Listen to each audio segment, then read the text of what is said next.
పాత సినిమాల్లో భార్యాభర్తలు ఇద్దరు చెరొక వైపు లాయర్లుగా ఉండి పోరాడడం చూసాం. అలాగే తల్లి కొడుకుళ్ళు, తండ్రి కూతుళ్ళు ఇట్లాంటివి చూసాం. ఇప్పుడు అట్లాంటిది ఒరిజినల్ కథ ఒకటి నడిచింది.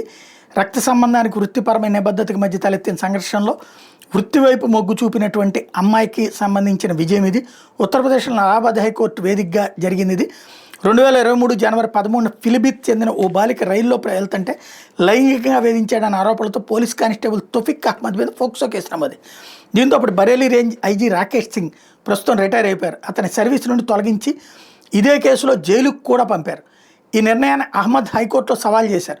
అతడి తరపున సాక్షాత్తు రాకేష్ సింగ్ కుమార్తె అనురాగ్ సింగ్ వాదించారు. విచారణాధికారి నేరారోపణలు నిరూపించడంతో పాటు ఆయనే శిక్షను కూడా ఖరారు చేశారని, అది క్రమశిక్షణ యంత్రాంగం పనిగా కోర్టుకు చెప్పారు. ఉత్తరప్రదేశ్ పోలీస్ సబార్డినేట్ ర్యాంకుల నిబంధనలు 1991 దర్యాప్తు అధికారి ఉల్లంఘించారని ఆక్షేపించారు. ఈ వాదంతో ఏకీపించిన జస్టిస్ అజిత్ కుమార్ పాత ఉత్తర్వులను కొట్టేశారు. అహ్మద్ని తిరిగి విధుల్లోకి తీసుకుని 3 నెలల్లో కొత్త విచారణ పూర్తి చేయాలని ఆదేశాలు జారీ చేశారు. నేను నాన్న వృత్తిపరంగా ఎవరి బాధ్యతలు నిర్వర్తించామంతే అని తీర్పు అనంతరం అనురాగ్ సింగ్ స్పందిస్తే తన కుమార్తె వృత్తిపరమైన నిబద్ధతను చూసి గర్వపడుతున్నట్టు రాకేష్ సింగ్ ఆనందం వ్యక్తం చేశారు.